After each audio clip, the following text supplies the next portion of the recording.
Ugar sugar works limited Ugar Khurd ಈ ಸಕ್ಕರೆ ಘಟಕ ಹಾಗೂ ಇಥನಾಲ್ ಪುರಸಭೆ ಪರ್ಮಿಷನ್ ಇಲ್ಲದೆ ನಡೆಸುತ್ತಿರುವಂಥ ಇಥನಾಲ್ ಘಟಕದಿಂದ ಹೊರಬೀಳುತ್ತಿರೋದಂಥ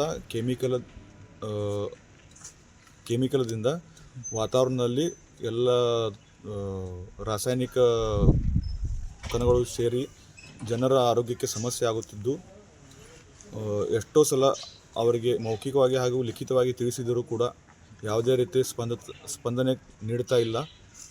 ಪುರಸಭೆಗೂ ಕೂಡ ಲಿಖಿತವಾಗಿ ತಿಳಿಸಿದ್ವಿ, ಆದರೂ ಕೂಡ ಅವರು ಏನೂ ಆಕ್ಷನ್ ತೊಗೊಂಡಿಲ್ಲ.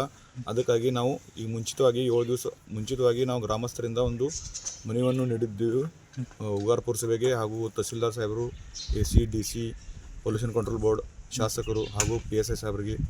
ಆದರೂ ಇನ್ನೂವರೆಗೆ ಏನೂ ಮಾಡಲಿಲ್ಲ. ಅಂದರೆ ನಾವು ಅರ್ಜಿಯಲ್ಲಿ ಬರೆದಿರುವಂಥ 7 ದಿನ ಆದಮೇಲೆ ನಾವು ಉಪವಾಸ ಸತ್ಯಾಗ್ರಹ ಹಮ್ಮಿಕೊಳ್ಳುತ್ತೇವೆ ಎಂದು ಅದೇ ನಿಟ್ಟಿನಲ್ಲಿ ನಾವು ಇವತ್ತಿನಿಂದ ಉಪವಾಸ ಸತ್ಯಾಗ್ರಹವನ್ನು ಮಾಡ್ತಿದ್ದೇವೆ. ಉತ್ತರ ಕರ್ನಾಟಕ ನ್ಯೂಸ್, ಇದು ಕನ್ನಡದ ಉಸಿರು.